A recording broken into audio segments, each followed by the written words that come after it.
What horror story have you read or seen online that still haunts you to this day? My husband and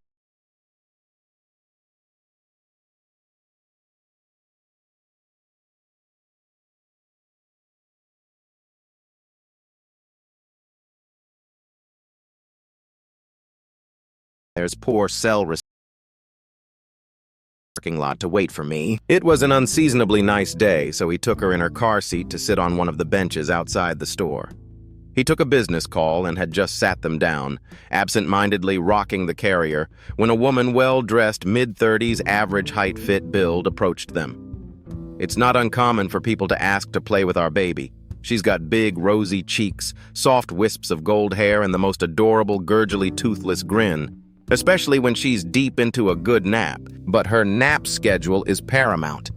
So my husband was preparing to tell the woman she actually couldn't play with our baby right then. She walked. He can even finish his sentence explaining she was napping and not to be touched. She picked up the carrier and started walking off. He was in shock for a minute, not fully believing someone would be ballsy enough to do something so sinister in plain daylight. So he said, "Excuse me, put her down." As his panic mounted, she remained calm this entire time, but when he called after her, she started walking away more briskly than when she'd approached. He ran full speed ahead, tried to grapple the carrier out of her hands, finally resulting to restraining her arms. This woman yells, "Help! He's trying to take my baby," kidnapping. A pink bottle of pepper spray out of her handbag. Of course, no one in the parking lot was clocking the earlier interaction and assumed he really was a kidnapper. A lone man in a Deadpool t-shirt versus a tiny, well-dressed woman. Immediately, a man knocked my husband to the ground and was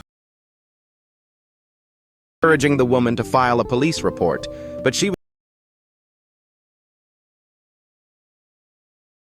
home.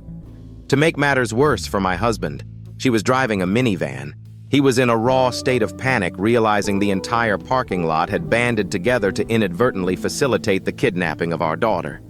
He was begging and pleading with them, but no one was listening. They just kept screaming at him that the jig was up and he needed to lie still and wait for police and stop terrorizing a young mother. My husband finally had the novel idea to show them family pictures on his phone, but too panicked to think clearly. This manifested as him shouting, "I have pictures of the baby on my phone," which, of course, everyone interpreted as him having either stalking photos or, worse, pornographic images of the baby. It was at this point that a man I can't entirely blame. The man, considering what he thought was going on, kicked my husband as hard as he could in the ribs. It was at this point I was coming out of the store and I thought he was being robbed by these people. I was yelling for security, so panicked, my chest constricted and I could barely get any sound out. It was only then I realized he did not have our baby with him. When I saw she was being held by a woman, I was relieved. I thought maybe the woman had intervened to move my daughter out of harm's way while my husband was being robbed and was walking away to get help. I couldn't find a security guard outside the store, so I ran up to the people holding my husband down, waving my wallet, pleading, "Take everything you want, just let up and leave us alone." And one of the men holding him down said something like, "Lady, we need to wait for police to deal with him." And I was so confused. Why would the muggers have called the police? I just kept stammering. "What do you mean? What are you talking about?" and made out someone saying he tried to abduct that woman's kid. I did not understand and was sure I'd misheard him. My husband would never hurt a child, and we have 4 kids. If he were going to commit a crime, bringing home another kid would be at the bottom of his list. I kept trying to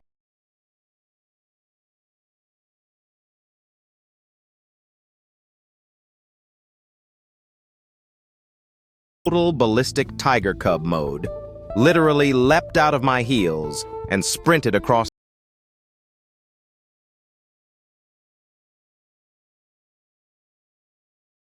To do was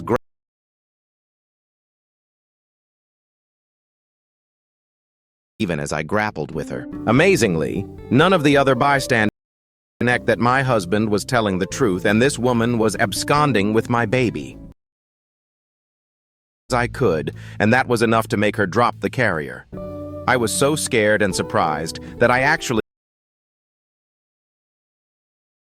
thing like a blanket and stayed that way without saying or doing anything else. Not one person tried to stop her, even though she was clearly leaving without the child she claimed was hers, which would be pretty damn incriminating if I'd watched this scene unfold. Within the next couple minutes, police had arrived. After all that, there were still several bystanders who explained it as my husband trying to kidnap the baby. The police, to my horror, assumed that she must not have had bad intentions. The first questions they asked me after getting her description weren't investigative. They were questions thinly veiled, trying to convince me not to pursue charges, still placing blame on my husband, a small sampling. Do your husband and the baby look dissimilar? Is there a chance she thought he was abducting the baby and she was trying to intervene? Could your husband have been doing something inappropriate or violent to the baby that would make her feel compelled to extricate the baby from the situation? Did she seem groggy or confused? Could she have mistaken either of them for her own family members? They spent more time verifying that the baby was actually mine than they concerned themselves with the fact that the baby was not actually hers. My husband had called his brother at that point, who works in an office with a lot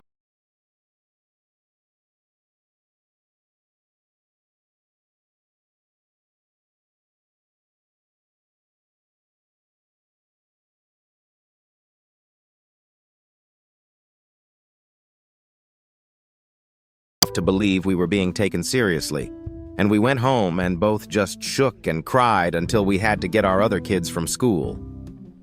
My husband is seething with rage and grappling with a feeling of helplessness from how little he was able to do, and has 2 cracked ribs from when the man kicked him. To the officer's credit, they did ask if he'd like to.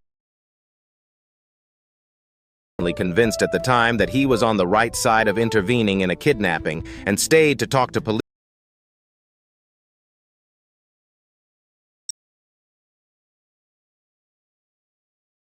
who stuck around to talk to police who were giving my husband dirty looks, and one man who even implored the police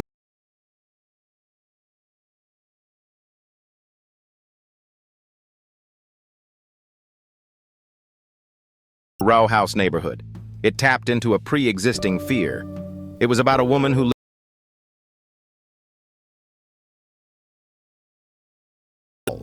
her neighbor was a mentally unstable man. He was odd and stayed up all night making noises that she could hear, but she dismissed them as normal sounds from a shared wall with an oddball. At times, he would harass the lady for nothing at all by pounding on the walls in the night and watching her in a bizarre way when she would leave/return home.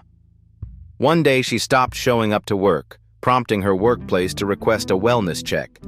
The police went to her house but found it empty. As they searched the house for any sign of her, they heard an electric table saw coming from the basement. Investigating further, they noticed some bricks had been removed from the back of the basement wall. Peering through the hole into the neighbor's basement, the police were confronted with a horrifying scene.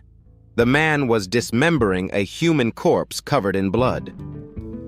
The corpse was the missing woman. The police arrested the man and put him in the back of a paddy wagon. When they arrived at the station and opened the door, they found that the man had hung himself with a belt and was dead. Having lived in many places with shared walls, this story has always haunted me. When I was around 11, I was searching for creepy doll videos on YouTube at the time. One day, while I was searching for clips, I stumbled on this video of someone who goes into a haunted house and encounters an entity there. It was likely a demon or something limit, since the guy became possessed and did something that I couldn't comprehend at that age, or at least I didn't expect it to be in any of the YT videos at the time. He grabbed a chair from the corner of the room he was in, and with the camera facing where the guy now placed the chair, he climbed up and used some kind of rope to do it. Right there on camera. If you do not know what this refers to, you don't need to learn it from me.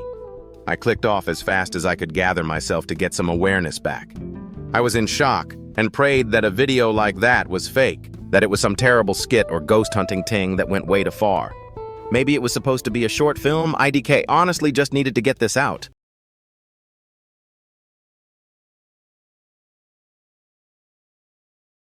Hope not. It happened a long, long time ago when humans were yet to become the invasive and blood-hungry creatures that they were during the times we know. A young and beautiful maiden walked across the field. Her name was Bloom, because her beauty was like that of a delicate tulip. She was mesmerized by the scenery in front of her, the way she felt the soft grass under her feet and the sun felt hot on her skin, made her feel like she was already in heaven.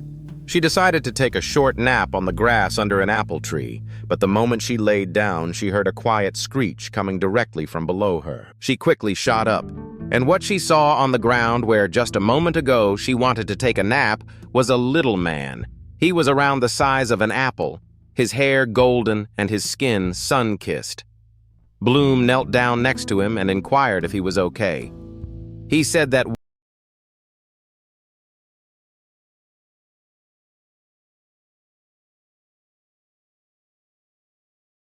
hours.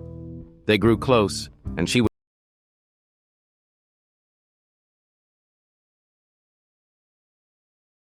a hard time getting to the field. Little man. She searched for hours. Every inch of the grass was closely inspected, but alas, she never found him. She crawled under the apple tree and hugged her knees while sobbing. She sat there for so long her body turned into a single tulip right there under the apple tree. Forever alone, never having the chance to confess her love for the little man. While her heart burned with grief and sadness, she died and became a tale told to little girls to encourage them to marry the right man that won't leave them. Thanks for watching this video. If you like this video, drop a comment below. And please like, share and subscribe my channel.